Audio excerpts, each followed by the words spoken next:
it's not stopping it. Right.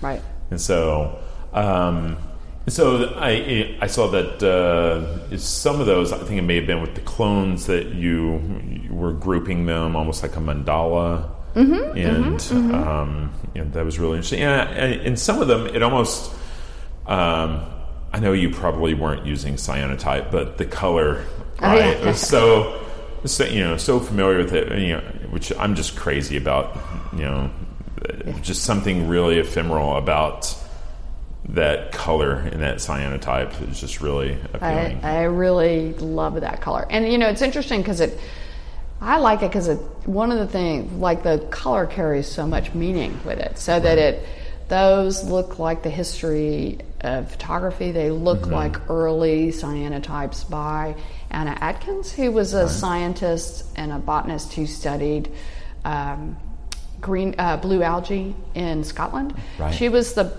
first person to publish a photo book. Right. And she was a scientist studying, and she would make these, the way that botanists would dry materials and flatten them in presses. Right. She would do that, but she would do it on cyanotype paper and make these impressions, so you could get a photographic image and it would be reproducible. So there are these very dark blue backgrounds with a white outline shadow. That would be the shape of it. Yeah, and I bet some of the leaves were even transparent enough to show some of that. Sometimes, right? They were very early cyanotypes, right? So, some of them you really get a sense of the transparency of the image, and so they feel like the X-rays in that way. Right. But I had been reading about, at the time when I started doing the blue, I was thinking about kind of the international exchange of information and knowledge in plants among the seed bankers as they're working on this. They work in these tiny groups, super remote from each other, but there's this really active intellectual exchange through conferences, but also them sending information back and forth. So I was thinking about that, and it tied into readings I was doing about after 1492, when the Eastern and Western hemispheres kind of opened up, that international exchange that started at the time. So you have the Delft blue, in the Netherlands that came from their occupation of the Far East. And so that exchange of imagery that many times was the Delft blue or the indigo trade, all that story that is embedded in the color blue. Oh, absolutely. So that for me is part of the blue ones that are on the walls, that is the history of photo, but also this kind of international exchange. And if you look at them, they kind of look like Delft China. As you say that, it seems like I recall that the blue that we see in Chinese pottery actually had come from the West. And, we see it, I also teach AP art history, and, it's a huge part of of the conversation is how, these materials and ideas migrate and they change, and people glean onto certain things and transform it into something else. And you look at how, Buddhism, is how it's represented in art, just like morphs as it works its way across Asia. And but that's that's really interesting. Yeah, it really is. And then of course, like back in the Renaissance, when you talk about lapis lazuli, and just how that just created a wildfire of blue in art. So I get really nerdy when it comes to color, and especially, Holly chose the right color glass for my water today. But cobalt blue. Yeah, exactly. But that's really interesting. So you actually were, my impression is there's only a handful of people that ever get to go to Svalbard. Did I pronounce that right? And that they let you bring your camera and trek. It does not sound like an easy place to get to. No, it took 2 days to fly there. And it was interesting because at the time when I went, which was 2010, to Svalbard. It was 2 years after I started the project, I finally got an invitation to go. And they only opened the vault. The vault is like a safe deposit box. It's like a giant safe deposit box. So they're not doing research there. There's no X-ray machines at the vault. Right. But it took 2 days to get there. And then they only open the doors for 2 days while they're bringing in new accessions from different countries around the world. Or, I imagine that's when they remove seeds as well. Mm-hmm. But that has only happened once, right? For replenishing. But they, eventually people will have to go in and refresh the seeds. Right. But at the moment, it was only 2 days. And it's not someplace you can do ecotourism and go in. So there was me and a videographer and then a National Geographic photographer. Right. So the three of us were there with the two scientists. So you'd think it's like this huge team, but it's really, like the guy who founded Svalbard, right? Right. And then Ulla Westingen, who's a seed scientist who lives in Oslo, Norway, right? Because it's a Norwegian island. And the two of them, unloading the truck and putting on a hand truck and then rolling it down this long, long hallway deep inside the mountain. Right. So it was this crazy, tiny thing. But now, Martha Stewart led a trip this year to Svalbard.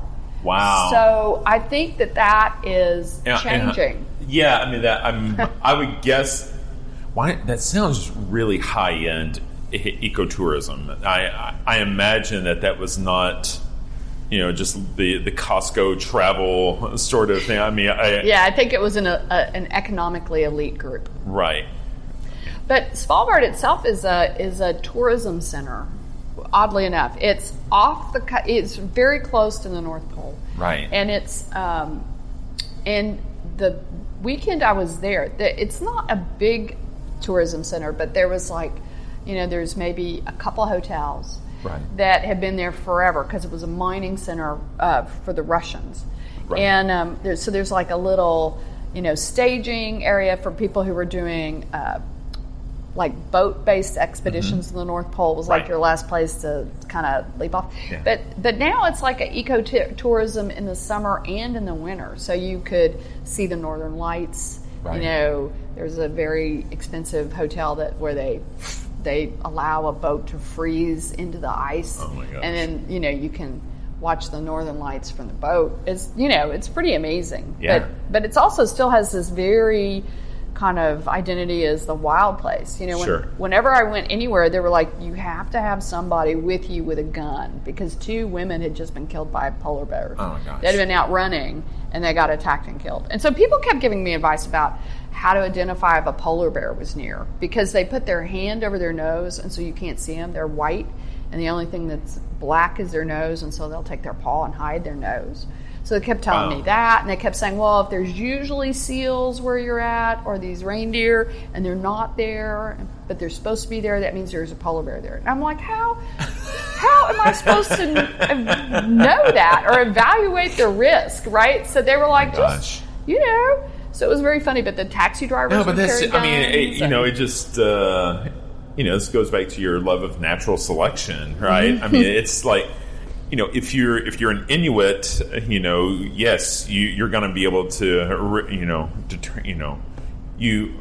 isn't it? It's somewhere in Iceland or Norway where they have something like 120 different words for snow. Oh yeah. Because they're so adept at they've been there. They're so familiar with it that they can tell you all the different varieties, right? But I'm a flatlander from Texas. Snow. There's no way I'm going to be able to determine whether we're low in seal population today, right? Yeah. But so the facility is tunneled into a mountain. Mm-hmm. And that's, worst case scenario, snow cap or the ice cap starts melting. They're still above worst case scenario. Right. It's long. Yeah. And, you mentioned something earlier about, pessimism, the pessimism of the whole thing versus hope. Mm-hmm. And, I heard you mention that once you finally go down the tunnel and you get to the door, that the wall of the door, or, where the door is, that the wall is like concave to defend off some sort of missile attack. Yes. And I just thought, how incredibly pessimistic, how incredibly sad that, under what circumstance would humankind want to destroy that, I know, that the facility. most biodiverse place on the planet. Yeah, I know. Well, and so that was real. So that there is, so it's a real dichotomy, isn't it? Yes. That there's equal parts of pessimism and hope at every level. Yes, absolutely, yeah. And the history of seed banking is filled with stories of famine and huge like St. Petersburg, where that first one was founded, had like an almost I think a 3-year famine where they were surrounded by the Nazis, and I think 600,000 people died in St. Petersburg alone of starvation. Sure. And then there's the seed bank, and then the scientists themselves barricaded the doors because there was, the seed bank at that point. Nikolai Vavilov had gone to a meeting in Moscow and had just never come back. So they've, unbeknownst to the scientists there, he'd been sent off to Siberia where he died of starvation, ironically. But they're there, and the seed bank then was the result of 100